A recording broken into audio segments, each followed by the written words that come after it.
I am astonished every single day with the stories and the heroes that we get to partner with. We get to partner with nonprofits in our community. And in particular for us, we get to partner with nonprofits that are focused on health outcomes for vulnerable populations, for those populations that don't have a voice.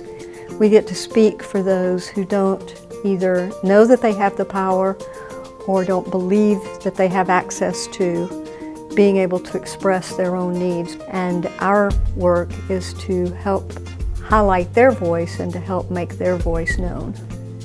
We especially heard from organizations who were already involved in advocacy that there is some infrastructure support that had been lacking. And so we began a really intentional, purposeful journey with our board and staff to become educated on advocacy. And over the course of 2 to 3 years, their confidence and their excitement grew. And now we have about 1/3 of our portfolio devoted to advocacy. We have invested a lot in taking care of and trying to respond to the needs that our community has experienced with drug addiction or abuse issues or neglect, violence. All of those things, it turns out, stems from adverse childhood experiences. And so we're attempting to move upstream again to look at what can we do to prevent those, while at the same time holding that balance and that tension between current existing needs among our populations. Our journey to advocacy didn't come without some fits and starts. This was not a decision that was made lightly.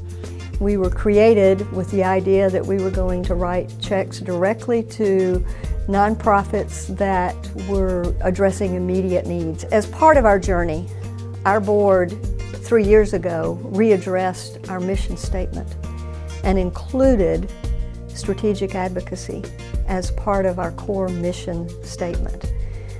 They're on board and we're so grateful because it's a very exciting place to be. One of the things that we are most excited about is when we hear back from the nonprofits who have benefited from an advocacy grant, is that they feel like they can tell their story now with greater strength and more depth and infinitely more confidence. And I want to encourage and would say to anyone who's thinking about entering into that journey toward advocacy, that this might be some of the most important work we do. And it's going to take a community. We are, in our state, to help those especially that are most vulnerable experience healing and wholeness. And without advocacy, without standing up for them and their voice, then we in essence have handcuffed our own voice. And we are not being faithful to our own mission.